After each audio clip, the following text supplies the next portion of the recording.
Z Débrief, en partenariat avec InmacWstore.com, le spécialiste de l'équipement informatique pour les professionnels. Bonjour tout le monde, nous voilà de retour avec Estelle pour un nouvel épisode du Z Débrief, votre podcast de la transformation numérique. Salut Estelle. Salut David et bonjour tout le monde. Alors au programme cette semaine, la fin de l'aventure Auchan en Chine, le groupe français cède ses billes à un géant du commerce électronique, le nouveau défi de Nokia, installer un réseau 4G sur la Lune. On parlera aussi du cadeau que va se faire le fabricant de semi-conducteurs SK Hynix. Pour 9 milliards de dollars, l'entreprise sud-coréenne s'offre l'unité de mémoire Flash NAND d'Intel. Le chiffre de la semaine parlera des employés qui ne prêtent pas attention au risque du phishing sur mobile. Et avec le télétravail, les résultats de cette étude inquiètent. Enfin, à propos du télétravail, on vous dira quel est le meilleur matériel informatique pour bien travailler chez soi, David. Joli programme. Allez, le Z Débrief, c'est parti. Les dernières infos. Après 20 ans de présence en Chine, l'enseigne Auchan fait donc ses valises. Le groupe vend la totalité des parts de sa société Sunart, qui compte 84 hypermarchés et 150 000 collaborateurs à travers tout l'empire du milieu. Oui, selon un communiqué publié le week-end dernier, il s'agit pour le groupe français de se désendetter et de se développer dans de nouveaux pays, tout en quittant un marché très spécifique et connu pour ses fortes barrières à l'entrée pour les groupes étrangers. Sunart va passer sous le contrôle d'Alibaba. Le champion du e-commerce qui détient déjà des parts depuis 3 ans dans cette société va signer un chèque de 3 milliards d'euros pour racheter les parts d'Auchan. Sacré chèque, mais connaissant Alibaba, il doit y avoir un projet de développement derrière. Oui, l'opération devrait permettre au groupe Internet chinois d'investir plus rapidement le domaine du commerce physique. Une nouvelle activité qui devrait profiter de sa marketplace et de ses infrastructures dans le cloud. D'autant qu'au premier trimestre de cette année, les ventes d'Alibaba ont augmenté de 34% grâce à l'explosion des dépenses sur Internet, dans un contexte de crise sanitaire et de confinement généralisé. Toute autre chose maintenant, qui pour certains fait d'ailleurs figure de blague, la NASA a demandé à Nokia d'installer la 4G sur la Lune. Et oui, l'équipementier scandinave doit construire un réseau 4G qui servira dans le cadre du programme Artemis. Ce projet de la NASA vise à renvoyer les humains sur la Lune d'ici 2024 pour y construire une base. Pour cela, Nokia s'est vu allouer une somme de plus de 14 millions de dollars. Sacrée somme et sacré défi. L'objectif, a fait savoir Nokia, c'est de permettre les communications essentielles des rovers lunaires, les véhicules utilisés sur la Lune, la navigation en temps réel et la diffusion de vidéos haute définition, histoire pour les astronautes de savoir exactement où ils posent leurs pieds. L'équipementier précise que son réseau 4G sera conçu pour résister aux conditions extrêmes du lancement et de l'alunissage, soit l'atterrissage sur la Lune.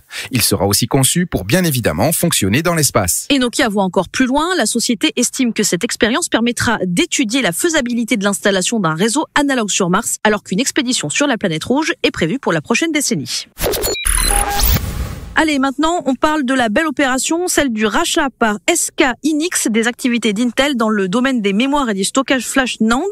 SK Hynix achète l'unité de conception et de production de mémoire SSD, c'est-à-dire la mémoire flash du fondeur américain. L'usine de Dalian, en Chine, est concernée par le deal. Par contre, la mémoire Optane d'Intel, de la RAM en 3D, reste dans le giron d'Intel. Le montant de la vente, 9 milliards de dollars. Mais c'est sans doute une bonne affaire, car la demande de mémoire flash NAND explose depuis le début de la crise sanitaire. La société sud-coréenne ambitionne ainsi de concurrencer le géant Samsung. Selon le cabinet TrendForce, au deuxième trimestre de cette année, Samsung détenait plus de 31% du marché des mémoires flash NAND.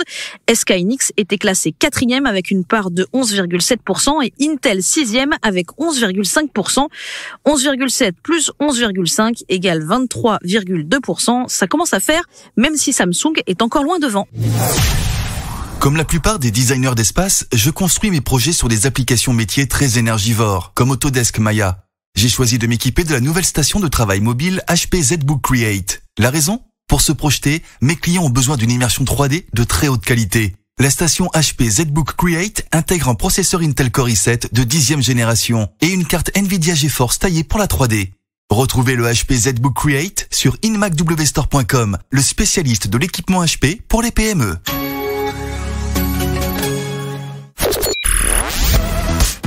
Le chiffre marché.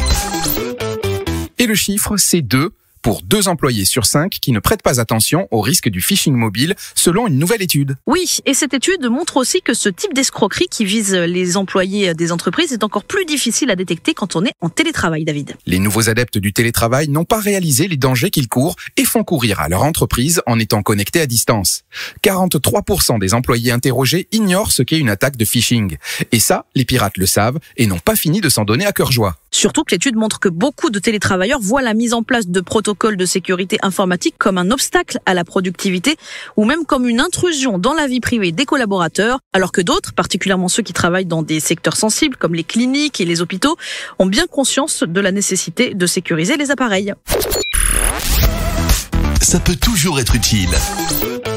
Pour notre partie pratique de la semaine, on vous présente le kit du télétravailleur de zdnet.fr. Ce kit, vous pouvez investir dedans ou demander à votre patron de mettre la main à la poche. Après tout, même si vous êtes à la maison, vous travaillez pour lui. L'ordinateur tout d'abord. Idéalement, il vaut mieux un PC ou un Mac dédié uniquement à l'activité professionnelle, notamment pour des raisons de sécurité informatique.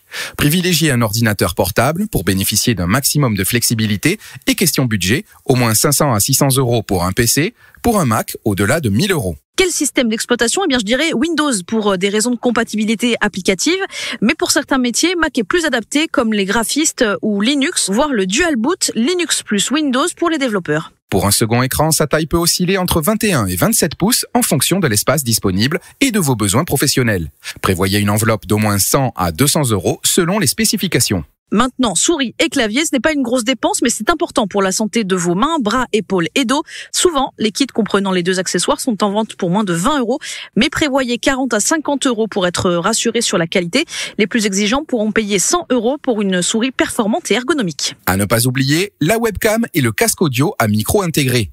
Avec le développement des réunions à distance via les applications de visio, comme Zoom ou Microsoft Teams, ils sont indispensables. Ça, c'est la base. Maintenant, pour les télétravailleurs exigeants, il est recommandé d'acheter un support pour gérer la hauteur et l'inclinaison de l'ordinateur portable.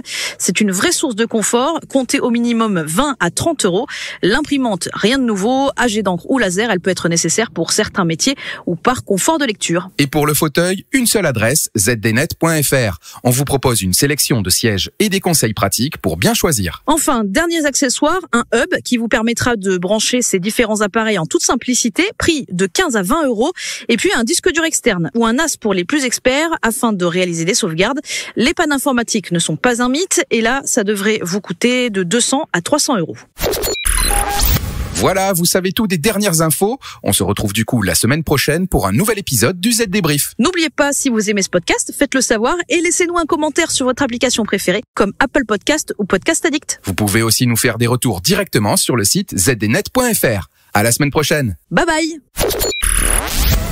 Z Débrief, en partenariat avec InMac WStore.com, le spécialiste de l'équipement informatique pour les professionnels.